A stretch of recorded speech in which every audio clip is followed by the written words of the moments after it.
kleins af gek. Want die leven is een gekke paradijs, een gekke en die staat een gek in elke huis. Partij raakt kwaad, partij krijgt zeer, maar ekke, sê dis lekker, nee, lekker, gekke skeer. Zo net na school bel ek Attie Kool, een plammer in die stad. Ek praat soos 'n vrou, ek sê, luister, ou is probleme by my bad. Hy sê, sorry mevrou, ek is te besig nou, ek kan nie na jou huis toe gaan. Daar sa toe laat ek sê, man ek leen in die bad, my twin sit vast in die kraan. Toe sê, hey, mevrou, ek maak 'n plan.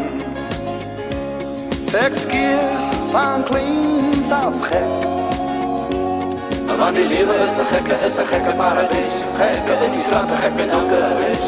Partij raak kwaad, partij krijg zeer, maar ekke, sê dis lekker, nee, lekker, gekke skeer.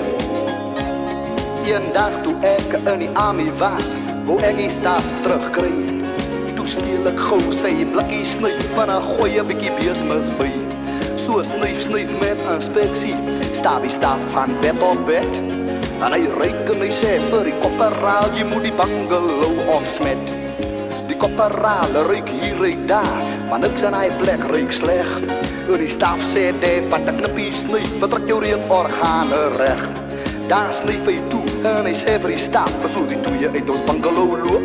Hey staf, ek sê, dis goeie snuif daai, my neus is nou so oop. Ja, ek reik daai stank nou ook. My pa wil weet hoe die wat gaan aan, laat ons nou na kom, dan wil ek verstaan, moet nie worry nie pa, ek is amper klaar, ek skeer met 'n bietjie gek. Partij raak kwaad, partij krijg zeer, maar ekke, sê dis lekker, nee, lekker, gekke skeer.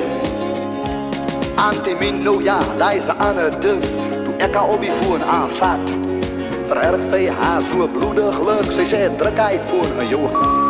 My hart was seer, ek bel haar weer, ek sê sy moet verskoning vra, want die druk van die foon was 'n lelike ding, wat my vreeslik baie pla. Toe sê sy, okay, haal hom dan maar weer daar. Ek skeer van kleins af gek. Want die leven is een gekke paradijs, een gekke in die straat, een gekke in elke huis. Partij raak kwaad, partij krijg zeer, maar ekke, sê dis lekker, nee, lekker, gekke skeer. Ek skeer van kleins af gek.